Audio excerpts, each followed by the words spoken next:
Okay, so you would click on the patient that you're looking for, which is this one for me. Anything in green, the machine has already classified, and it thinks that it's classified it perfectly, so technically you do not have to review the ones in green. Yellow and red are out of control, so they're higher than range. Not higher than range, they're actually, it just means that they're elevated. So you would go into the first category, which is red cells. And these all look like regular red cells, so I go to the next category. Here we do not keep WBC clumps in, so we would just art them out. This is called budding yeast. This is not budding yeast. So we would get rid of all of that. Non-squamous epis, you're going to look at these, and we have a little bit of a guide size-wise. If you're looking at renal epis versus transitional epis. So you can see the sizes when you actually click on each one. You just hover over, it'll tell you the size. So we can see renal epis. And these two we're going to put in the transitional epis.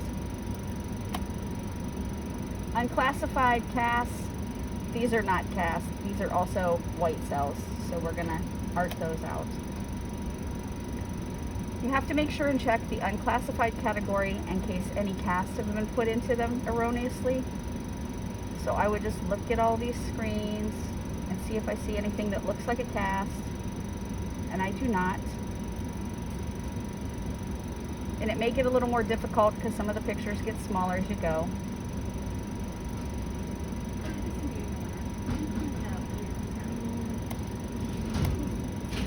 Okay, so I've checked the red cells. I'm going to double check the whites. And these all look just like white cells. No problems here.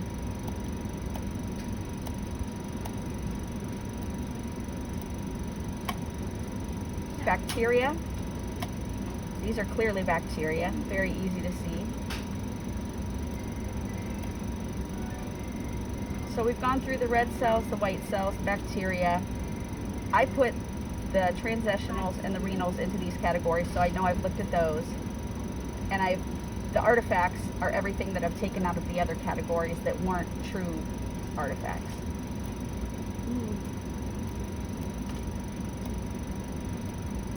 Now in this unclassified, there is more bacteria here, but it's already called many.